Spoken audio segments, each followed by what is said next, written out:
What's up guys, KJ here with Scarpace Lure Company. Today I'm going to show you how to properly rig one of our baits so that you can be successful out on the water.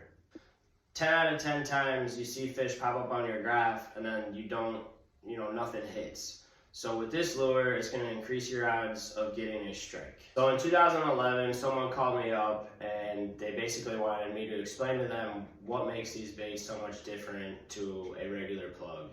But what I had said is that there's no secret in this. When you're trolling, fish are always going to come up to your baits. They're never going to come down. Fish are always going to be attracted to first vibration, 2 smell, 3 sight.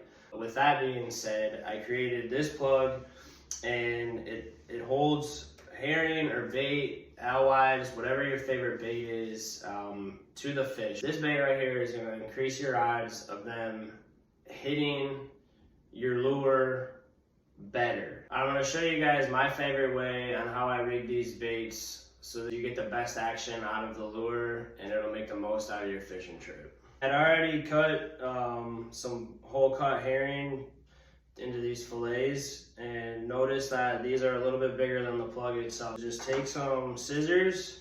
I like to cut them about half of the fillet, so you have it about that skinny. And then you take a little bit more, snip it off right there, so they're about this big. What ends up happening is that you shove it in there, and you want the herring to be flush with the bottom of the plug, and then sticking out about the tail end about 1 inch long.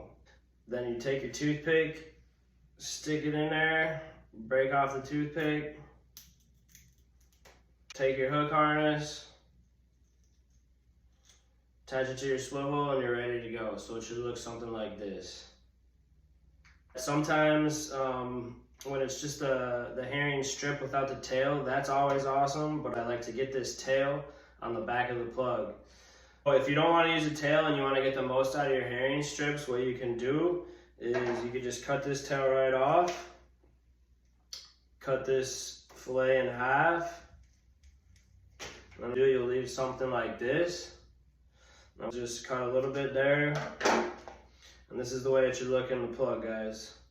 Really easy. It's flush with the bottom and it's still sticking out that 1/2 inch, 1.5 inches. Prefer just 1 inch. I think it's always better about 1 inch. If the fillet is too big, it's going to distort the action of the lure. So that's going to really imitate, really going to have the effect of a bait fish that's wounded, whatever the salmon or trout are feeding on. They're really going to like it. You always want to use good bait too. There's only 2 things that smell like conch, men, and one of them is conch.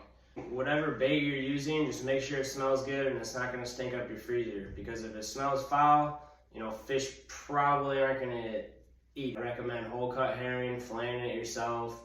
I just use salt, it's good enough. It cures the bait really good so it doesn't fall apart. You could brine it, whatever you may choose. This is what I love to do, this is how I rig it.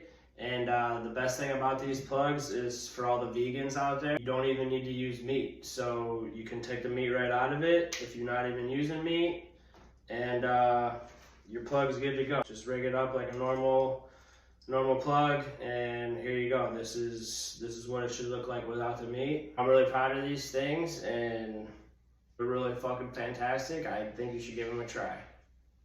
Good day, as always. Keep your stick on the ice. Rip some lips.